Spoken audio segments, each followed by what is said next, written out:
This is an initial one. There are many steps that need to be completed as part of this investigation. And there are many questions that I will not answer for you at this time because the investigation is ongoing. And there will be a second briefing once all of that information comes back and is complete. Those of you who know how we operate know that is what we do. We speak with what we can, when we can, but we will not go ahead and state or confirm anything that would be remotely incomplete and not decisive. So what do we have here? Well, first off, Matthew J. Ruth, he is the actor. And this is the only time I will mention his name. After this, he will only be referred to as actor.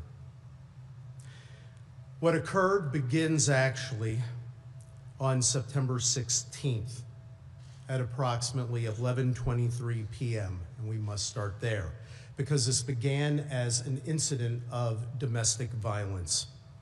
There was a call that came in from the mother of his ex-girlfriend that the actor was spotted on her property with binoculars looking through the residence, looking through a window.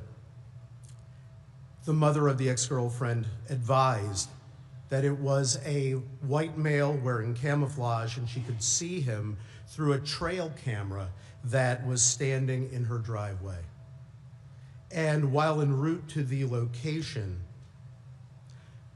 the mother of the ex-girlfriend advised that the male possibly came there in a black truck that was parked on Emig Road around the corner from the residence at 1879 Hare Road. Officers responded, and upon initial arrival to the property, they did not locate the male. They went to Emig Road and did observe the black 2000 Ford Ranger pickup truck parked along the road in the woods line. It was unoccupied, and then officers went back to the residence and spoke with both the ex-girlfriend of the actor and the mother of the actor.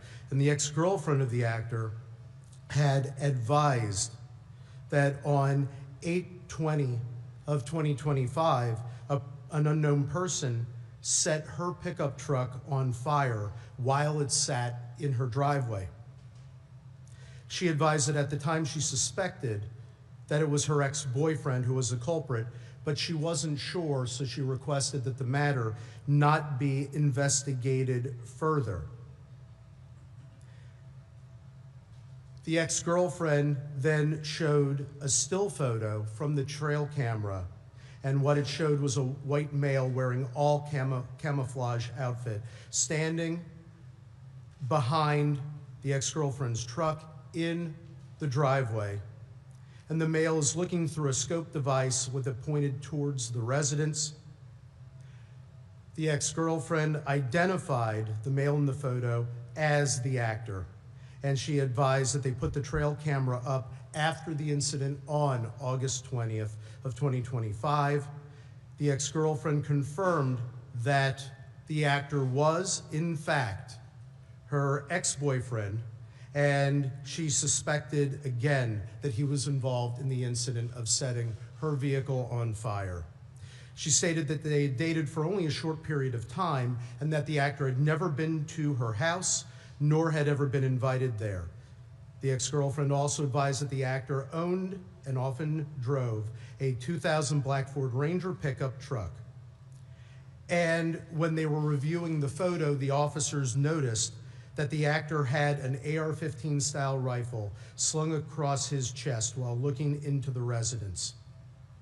The officers then proceeded over the next several hours, which included assistance as well from the York County Sheriff's Department through the use of their drone, to attempt to locate the actor.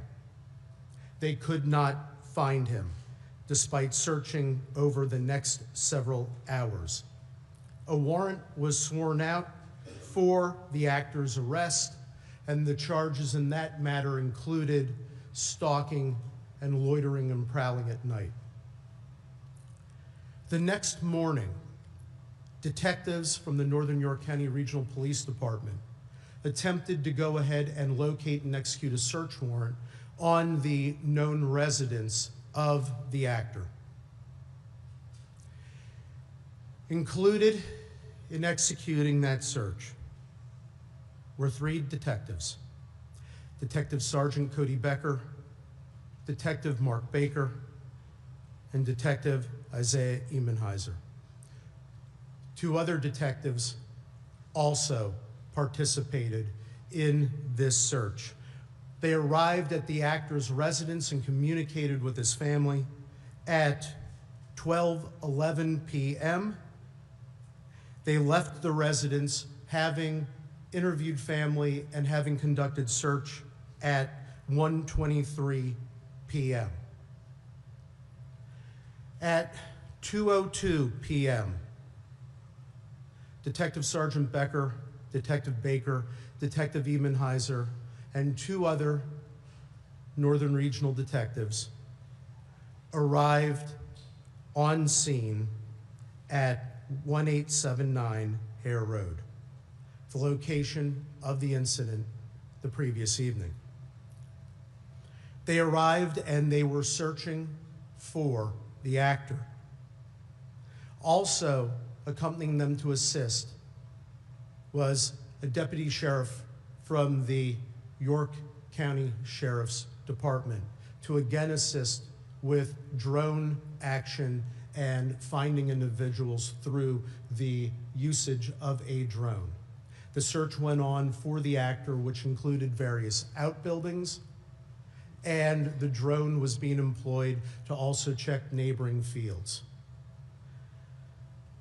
During the course of this search, detectives went to the front door of the residence. They arrived at the door at 2:08 p.m. The initial officer who went to the door was Detective Emenheiser. Right behind him was Detective Baker. Following as well was Detective Sergeant Becker and another Northern York County Regional detective. Final detective remained behind as more of a perimeter view in looking out for the actor and securing the perimeter.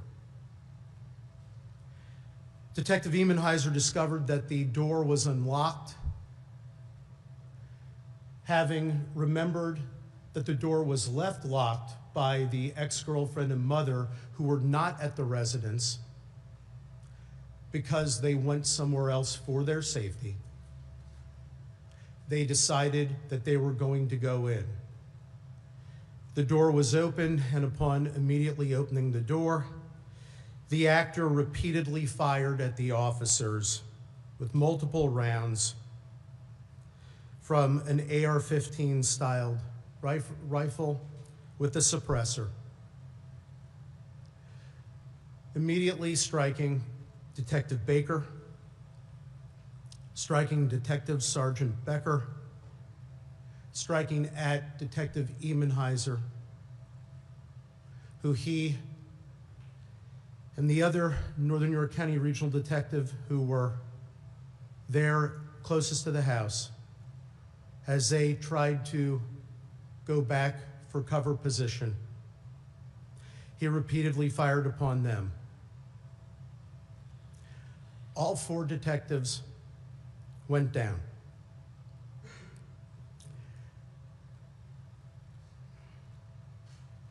The actor then proceeded to turn his attention to the deputy sheriff. The deputy sheriff and the other Northern York County Regional detective began to position themselves to return fire.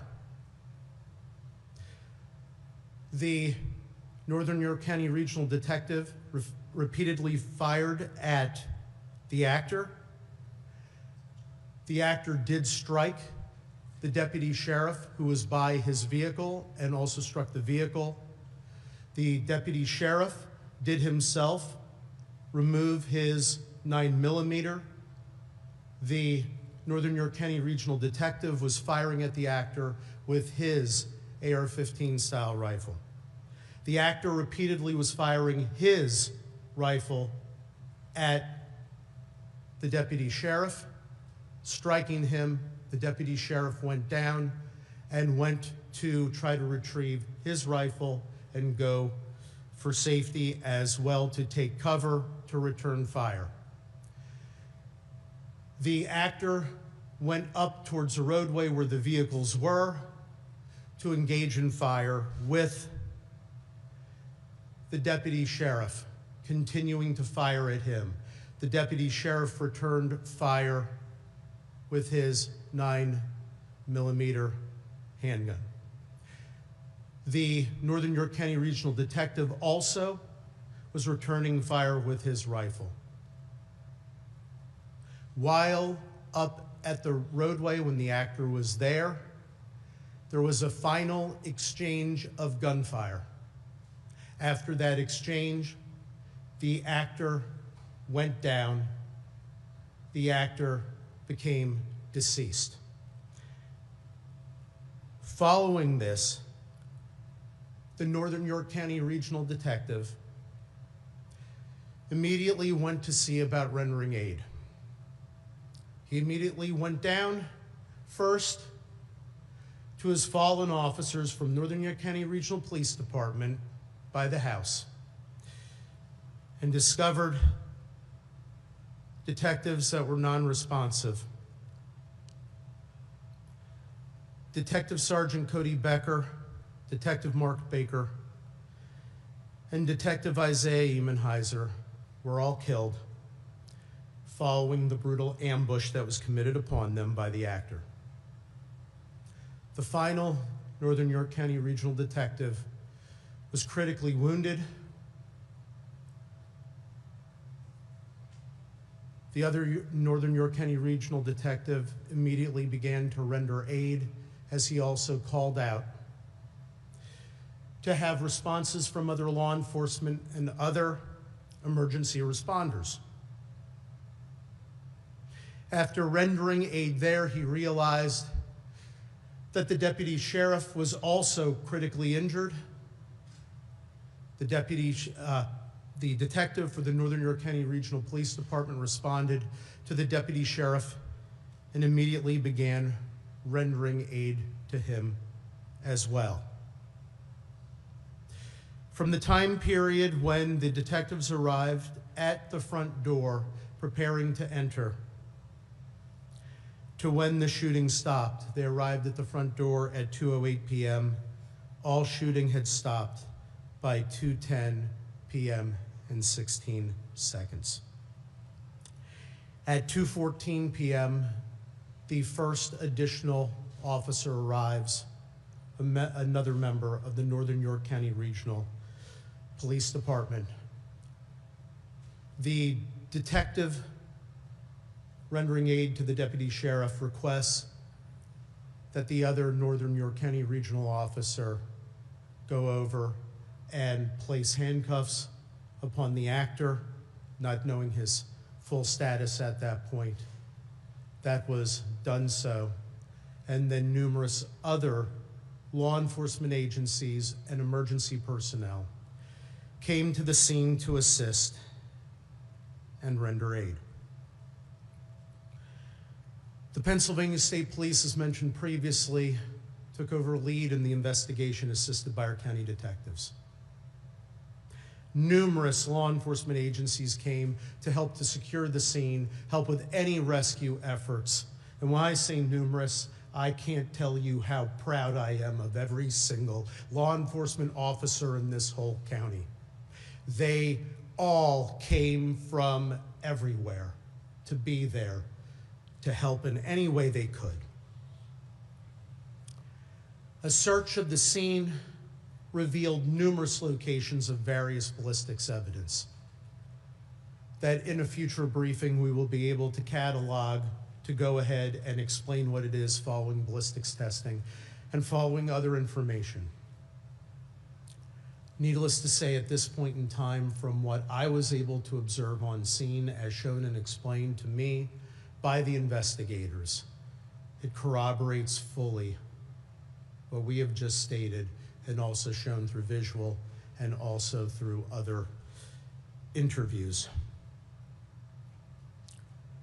Inside the house, besides discovering the initial casings from where the actor began his barrage of murderous activity, they also discovered in the basement that he had killed the black Labrador that was owned by his ex-girlfriend's mother, shot one time.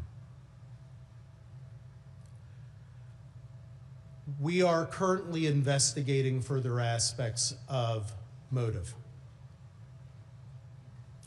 So we will not speculate on the full profile of the actor. Numerous other search warrants have been executed. Other things are being analyzed. There is one motive, though, that is clear for everything, and that is the hateful scourge of domestic violence. That is what brought us here. That is what brought law enforcement here. That is what started all the activity. The whole sequelae is there. And yes, thanks to the actions of the Northern York County Regional Police Department, supported by the York County Sheriff's Department, we have 2 lives of the residents there that are saved today. Because make no mistake about it, and this I can conclude by all reasonable inferences from all information without speculation. Had they arrived home and not Northern Regional Police Department officers arrived, they would have been killed immediately by the actor. Again, that is not speculation. That is the absolute only reasonable inference from all actions. The detective from Northern Regional who was injured was, of course, rushed to York Hospital, as you all know, taken into surgeries, was critical but stable. The same is for the deputy sheriff from the York County Sheriff's Department. We are very blessed and thankful that they are stable. In terms of some legal aspects, one of the things that I wanted to make clear of right now, although it be crystal clear and obvious to any human being on the planet, but just to make sure that this is articulated legally, all actions by law enforcement were justified. They weren't only justified, they were necessary. And we are so thankful and appreciative to them, and especially our Northern York County Regional Detective who fired the last shot and who rendered the aid. I can't imagine the strength and the fortitude that it takes to immediately, after having seen and been engaged in that, and going down to see what you observe, to be immediately thinking of rendering critical aid and engaging in life-saving action. He saved many lives that day. If the actor was not eliminated and his threat and murderous rampage eliminated, who knows where this would have stopped.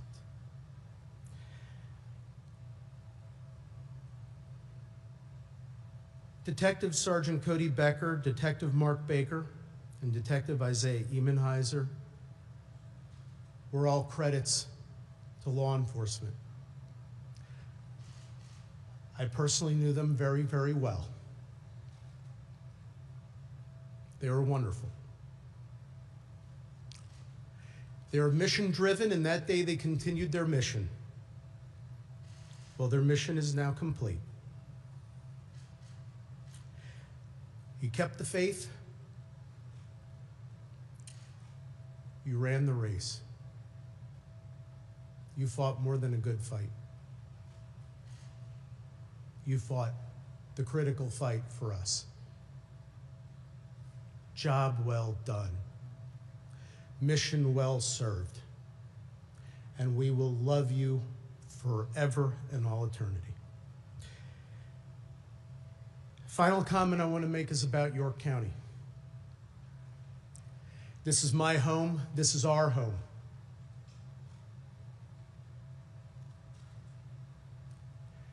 We've gone through a lot this year. We've been at podiums like this too many times. And when you go through that, when you go through these sorts of things, it can seem very, very dark and dire. And you can begin to lose faith and hope. And I'm going to tell you, last night, there were a lot of us feeling that way, and I personally was too. And then when I left the scene and went over to the coroner's office when I was in the procession, and we're going down the roadways, and all you saw all along those roadways were members of our community. And they were standing there in the rain for hours to watch our law enforcement standing there, the old, the young, families, children, waving American flags, waving flags and holding signs saying "Back the Blue," showing their love and appreciation for law enforcement. And all I could think is, there's the light. There's Christ's light that drives out Satan's darkness. We are a great community. We are a safe community. We are a loving community. We are there for each other, and we need to be together to be love and light, and we will demolish hate and darkness by doing so. And by God, with every fiber of our beings, we will do that. This county will always be there for our law enforcement.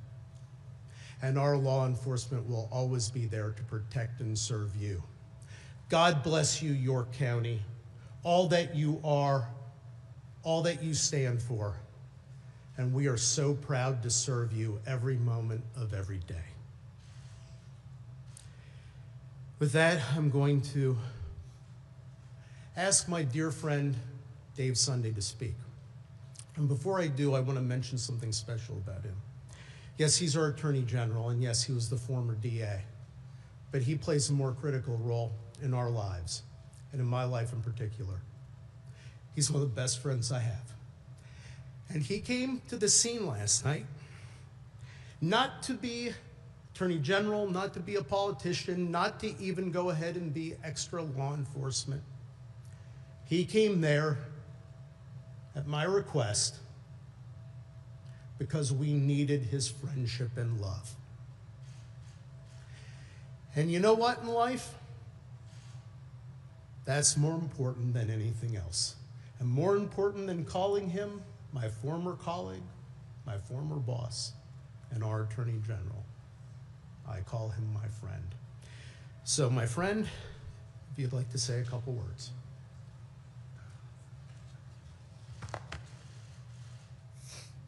One moment.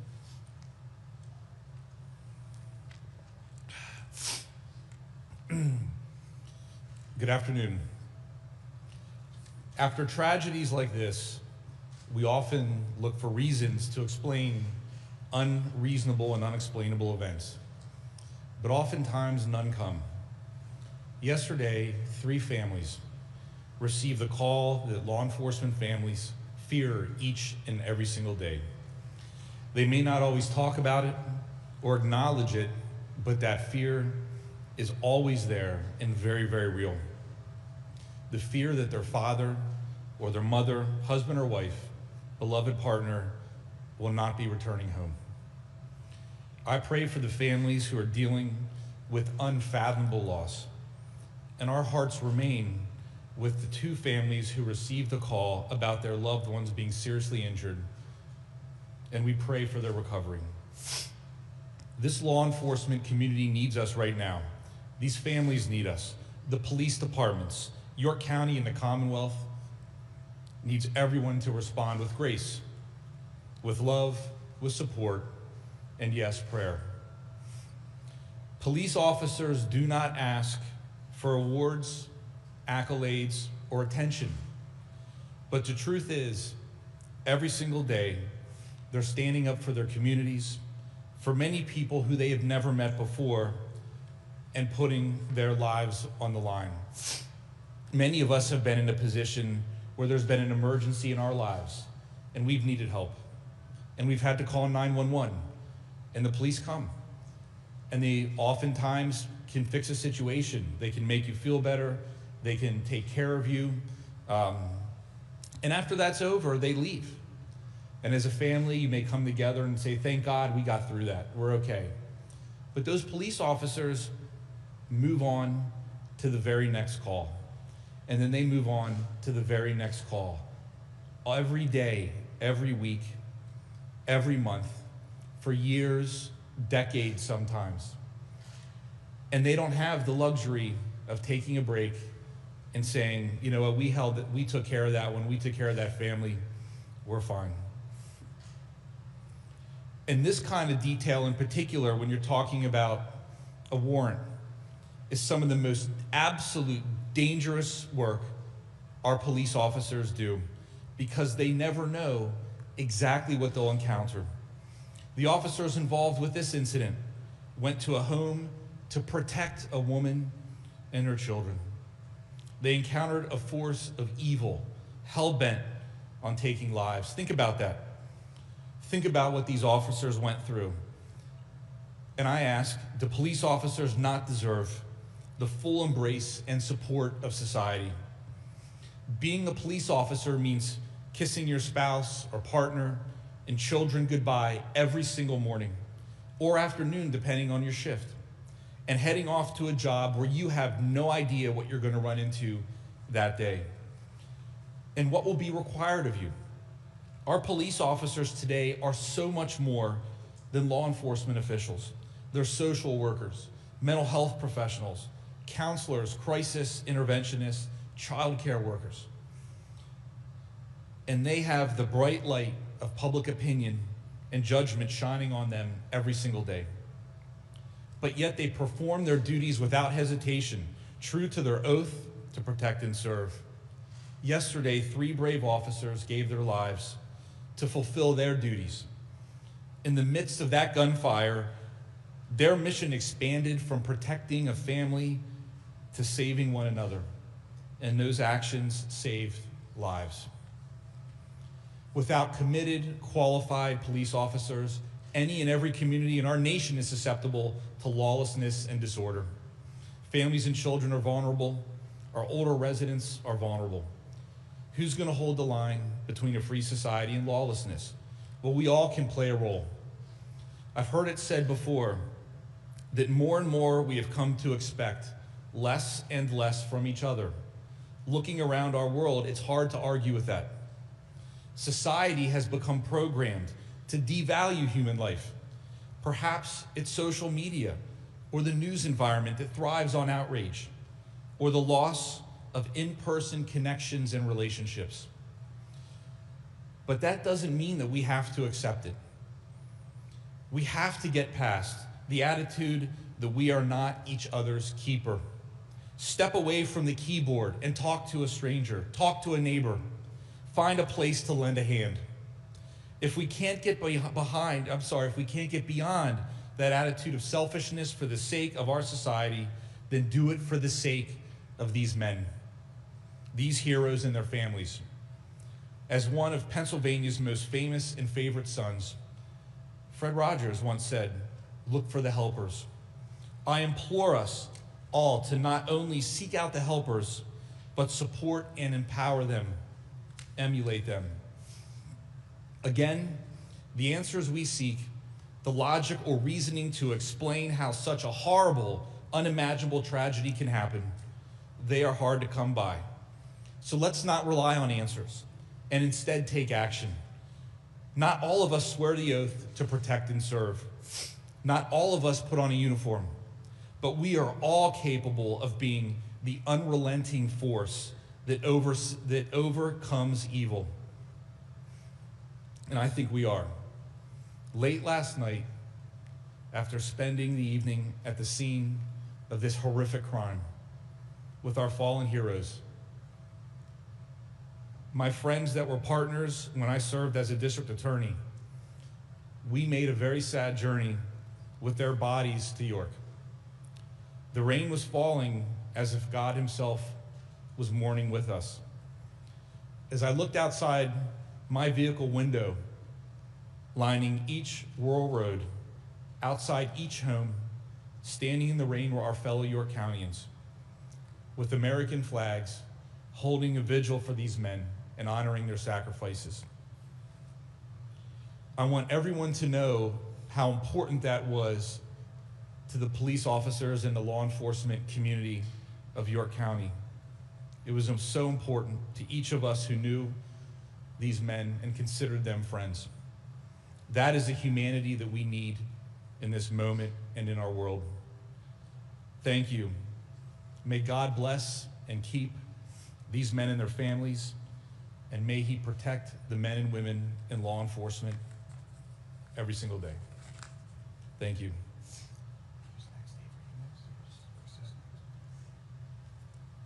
Pennsylvania State Police Commissioner Chris Parris. I would just simply like to say, again, on behalf of the Pennsylvania State Police, we stand with law enforcement in York County and all across the Commonwealth.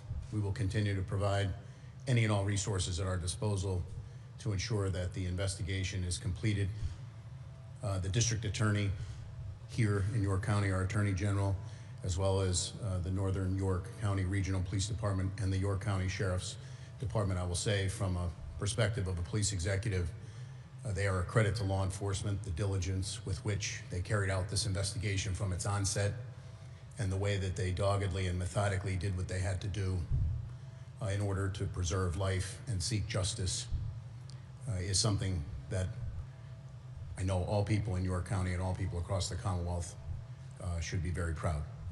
So we continue to support law enforcement services here. We will continue to do so. Our members' assistance people will be here with the Sheriff's Office as well as the Northern York County Regional Police. There are recovery support services that will have to be dealt with for the injured. There are line of duty funerals that have to be planned, and we stand with them and will support them today and every day forward. Thank you very much.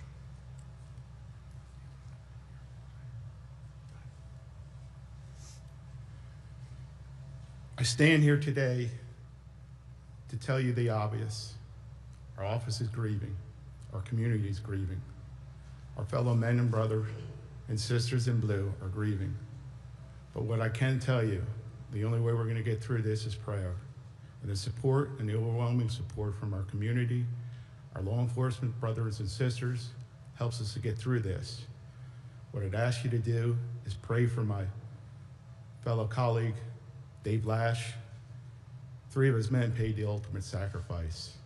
And our condolences go out to you and your family members and to your support staff, because truly without them, we are nothing.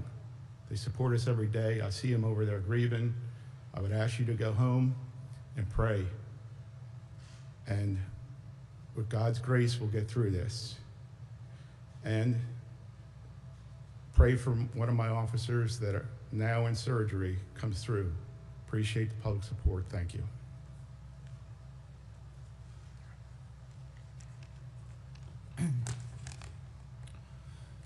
Good afternoon.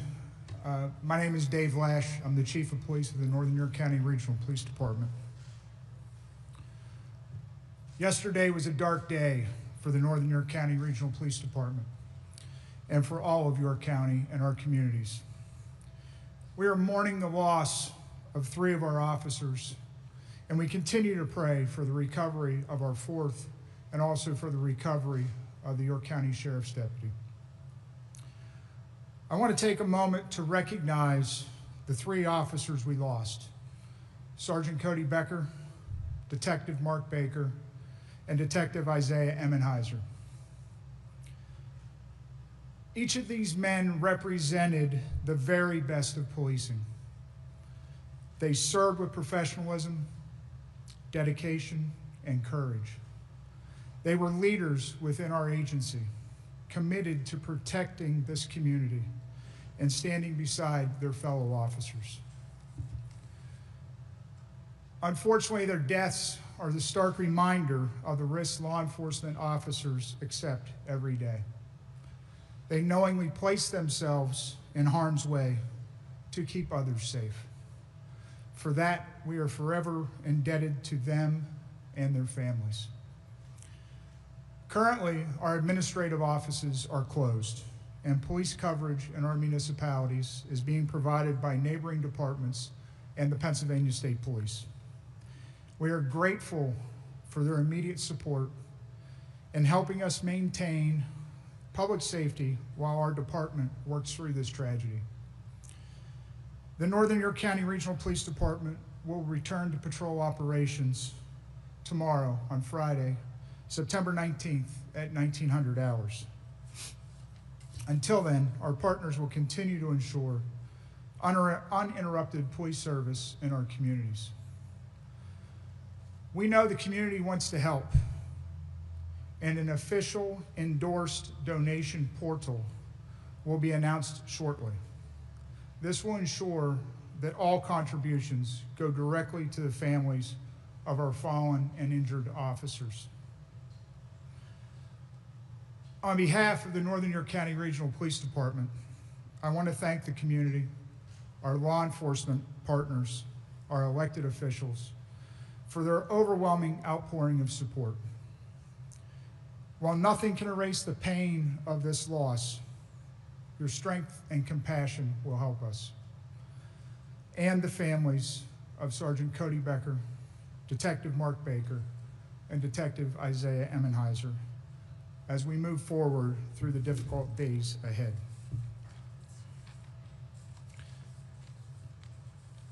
Thank you.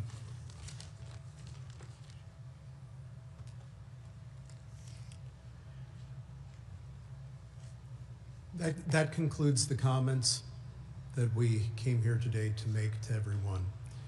I will be willing to take just a couple of questions, and the reason why I say that, those of you who are familiar with what we do in these circumstances, there will be a complete and full briefing in the future when the investigation is complete. There are many questions that we will not answer today because there is testing that is occurring. There is still information being reviewed and gathered, and we will not make speculative comments in that way. But we will answer a couple, but only a couple. Yes, sir. Do you know if the assailant legally acquired the AR-15? How did he acquire the AR-15? Do you know about how many rounds he fired with the AR-15 in that 2-minute period? So we do have, so I'll say it this way. We do know what the background is that we are checking on for his ballistics purchases. That's part of the ongoing investigation, and we will be revealing that in the future as part of the briefing as those details are coming in. Second aspect, if you're wondering, is he a person not to possess a firearm? Based upon our information, we could not find any prior criminal convictions that would go ahead and make him a person not to possess a firearm. Regarding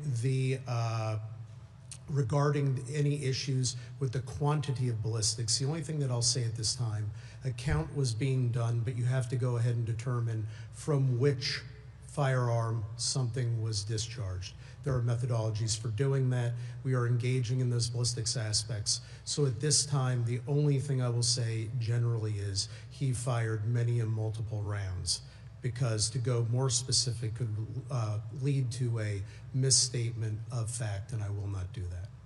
Were any of the weapons found inside the search of his home, and who was he living with in that home? I have not disclosed that. First of all, I have not disclosed who he's living with because out of their privacy interests.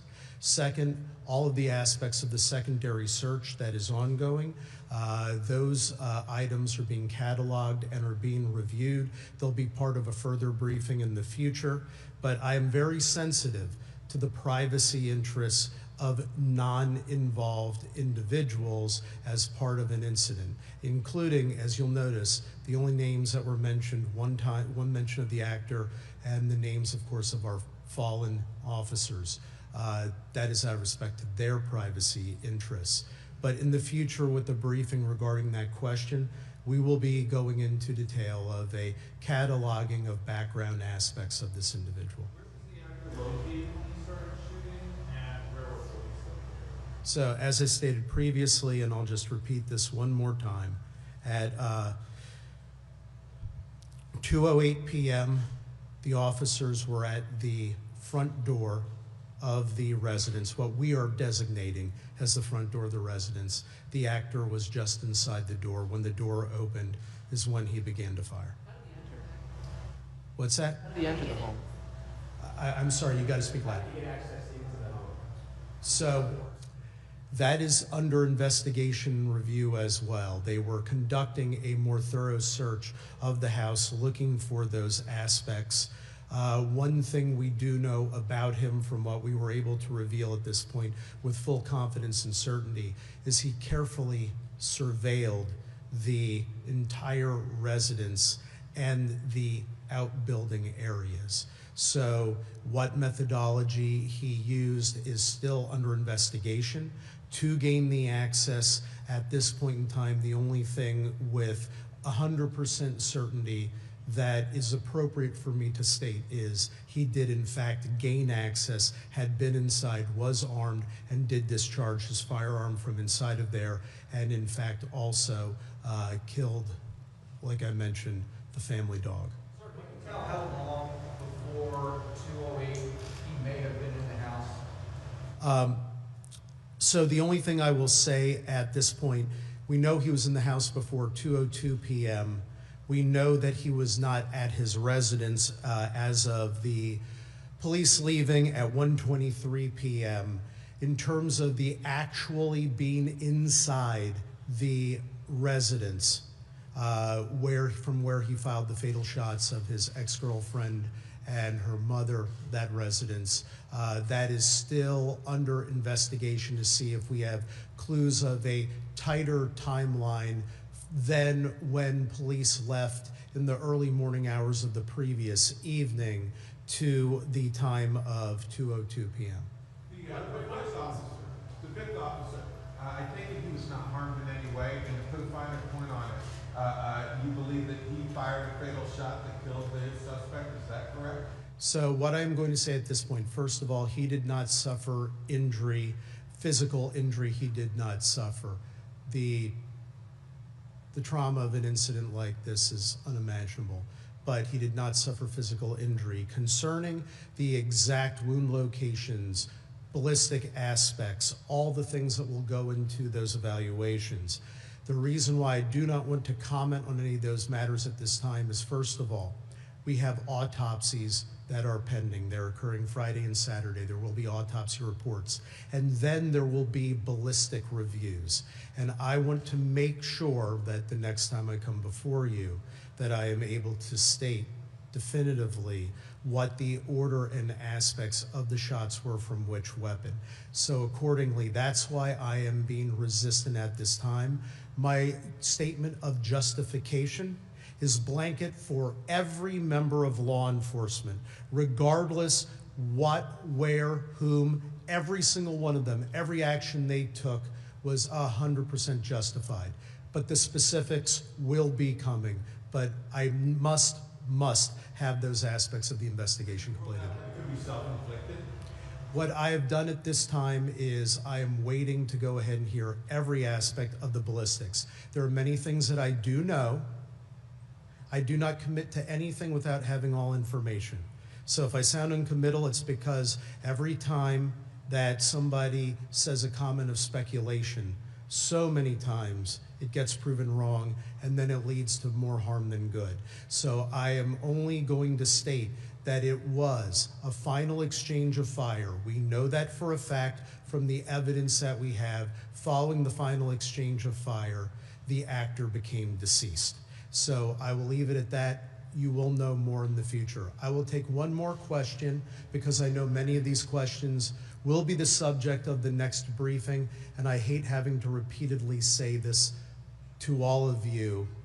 Knowing that the actor was potentially harmed, what precautions do your detectives and officers take in issuing a warrant for a potentially dangerous individual? So they did get the arrest warrant, as I stated. They did a complete search of the whole area that night. They went over to the actor's home the next day. They made sure that the township police department of the area where he lived, that they were alerted. And these are plainclothes detectives, but they also do wear their bulletproof vests. They were equipped to go ahead and go into harm's way. But the unfortunate aspect is, given the nature of where, when, and how the ambush by the actor occurred, that there was no time for response. They did go ahead and proceed as you would expect law enforcement to proceed to try to protect our community. There was multiple communication. There was use of drones to try to go ahead and determine where he potentially could have been hiding. So yes, they were actively looking to protect the community. And additionally, I will add, as I stated before, the ex-girlfriend and mother who were directly in harm's way, they were not there. They were staying elsewhere. And they knew not to come back. And it was law enforcement who were the ones that went. It was our detectives from Northern York County Regional and our sheriff's deputy who went to make sure and see if they could provide ultimate safety. And rather than being able to provide ultimate safety, they wound up having to provide ultimate sacrifice. Aside from car fire potential, or were there any other threats made to this woman or her family that you're aware of? I'm not going to go into anything beyond what was the previous affidavit of probable cause from which I was citing that contained the stalking allegations. There are further aspects from interviews that continue to be developed, but that's the last, that is the last part of information I want to stick to from that aspect for right now, what is known, defined of public record, because it's very important to do so at this occasion.